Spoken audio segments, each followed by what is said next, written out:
नमस्कार। इस वक्त की बड़ी खबर। किसान नेता भारतीय किसान यूनियन के राष्ट्रीय प्रवक्ता राकेश टिकैत ने हरियाणा को लेकर भारतीय जनता पार्टी पर तीखा हमला किया है। इसी बीच आपको बता दें कि मुजफ्फरनगर में अपने घर पर मीडिया से बात करते हुए टिकैत ने यहां पर बड़ी बात कही है, जिसके बाद से यहां पर कहीं ना कहीं सियासी जंग शुरू हो चुकी है। बता दें आपको कि राकेश टिकैत यहां भारतीय जनता पार्टी को लेकर काफी कुछ कहते नजर आए हैं। और कहें भी क्यों ना, जिस तरीके से यहां देखा गया है कि अचानक से सुबह के वक्त में कांग्रेस पार्टी यहां आगे चल रही थी, अचानक से बीजेपी यहां पर रुझानों में आगे चलने लग गई, तो सवाल तो उठने यहां वाजिब हैं ही।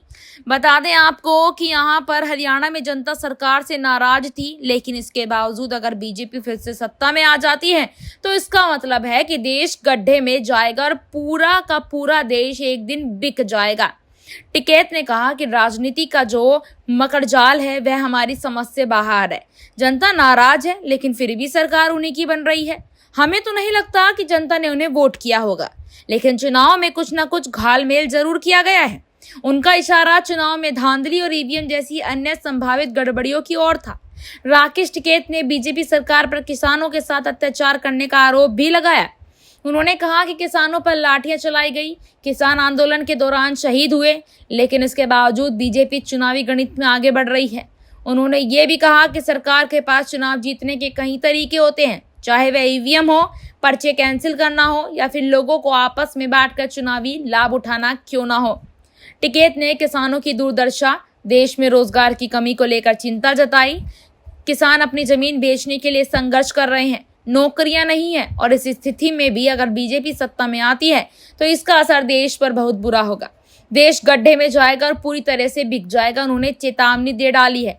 राकेश टिकैत ने चुनाव आयोग और प्रशासनिक अधिकारियों पर भी सवाल उठाए, कहा कि वे निष्पक्षता से चुनाव प्रक्रिया की निगरानी करें। उन्होंने आरोप लगाया कि सरकार के पास चुनाव जीतने के कई तरीके हैं और वह जिन तरीकों का इस्तेमाल करके चुनावों में धांधली कर सकती है।